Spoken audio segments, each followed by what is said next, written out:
What's up, guys? JP back at you once again, bringing you guys day number 2 in my 11th annual 31 Days of Horror, a series in which we watch and review 31 horror films in 31 days, all during the month of October, leading right up to Halloween. And continuing along, I decided to revisit a film that I hadn't seen in quite a few years, and it's considered one of the best remakes. I wouldn't say it's my favorite, and in fact, a lot of times throughout the years watching this film, I liked it less and less. And I think that has finally plateaued. Anyway, the film that I'm talking about is Dawn of the Dead,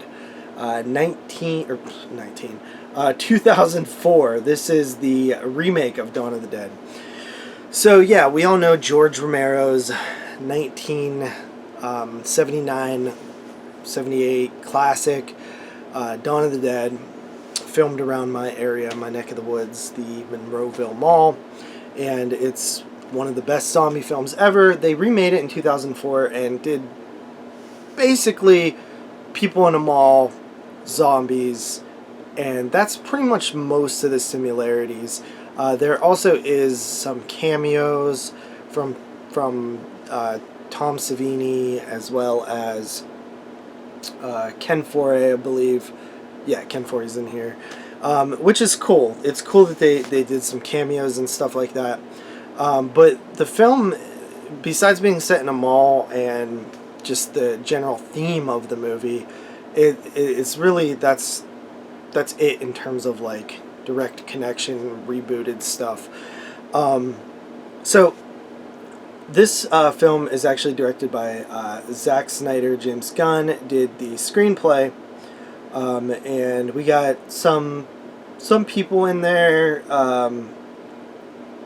that I'm not too familiar with in terms of actors, except for Ving Rhames. I know him pretty well.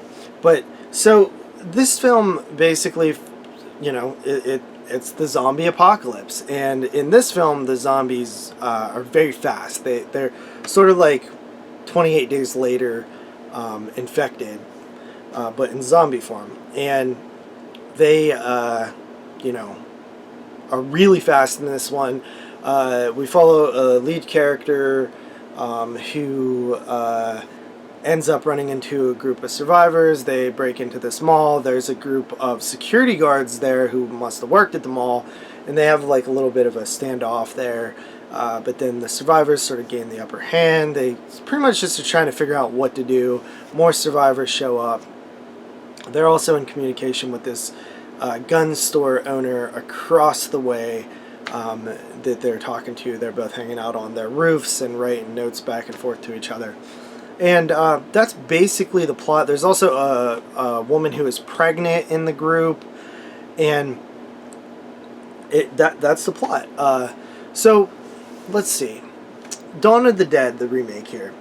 I like certain things about it, and I will say that, like I said, every time that I watch this movie, I like it less and less. I feel like that's finally stopped. I liked it about as much as I expected this time, and the things I like about it, I really like, and the things I don't like, I really don't like. And a part of it is a little bit comparing it to like what came before with the original. It's really hard not to do that with this film, but just for example, like the stuff I love about the original is like the character development and getting to spend time with these characters, like surviving in the mall. There's very little of that world building and character building stuff going on in this film. Everybody feels like they are who they are when you meet them. They do not have layers. Like the longer you're around them, you don't really get more of a sense of the character. You pretty much know who everybody is right when you meet them. Maybe except for one of the security guards. He honestly is one of the better characters because he has an arc. Everybody else is kind of like, they're what you expect.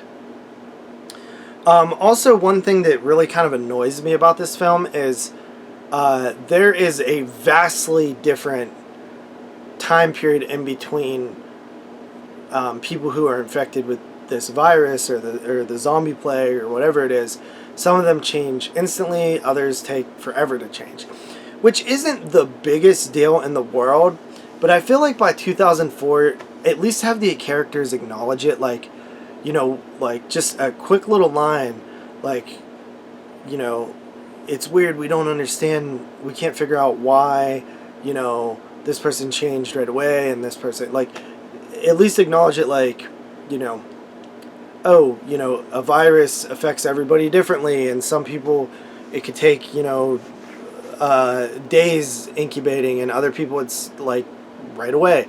I don't know. I just feel like there should have been some sort of acknowledgement of that sort of thing. It would have made me feel better. Like, you just got to acknowledge it. I feel like when the characters are just don't say anything about it, it feels like they're ignoring it, and I don't like that. Because I guess the reason why I'll say that it's bothersome also is because most of the times people turn, it feels like complete plot convenience reasons. Like, it's literally to move the plot forward. This person turns right at this time to move this storyline forward in this way. And it's kind of a crutch, and I don't like that a lot. Also, this movie has like this look to it of like the mid-2000s, which is a little bit frustrating, just because it's so ugly. And then, what else would I say? The opening to this film is really good. Like, like the way they set this chaos in motion is really crazy. And I will say that I really like the ending too. I think the ending is pretty cool. But with that said, that's pretty much it. It is a very easy watch. It feels more actiony and like more like blockbustery than any of Romero's films did. But there's stuff to like in here. It's an interesting remake. I don't think it like completely, you know, flips the finger at the original, which is always good, pays homage in certain ways. It's just different, which is what you kind of want in a remake anyway. So I do think it's a pretty solid movie, despite my gripes with it. So I'm going to go ahead and give it a 7.5 out of 10. Possibly, it could be an 8, but I'll go with 7.5 for now. So yeah, that is Dawn of the Dead 2004. And with that said, we'll see you guys tomorrow with another review. Peace out.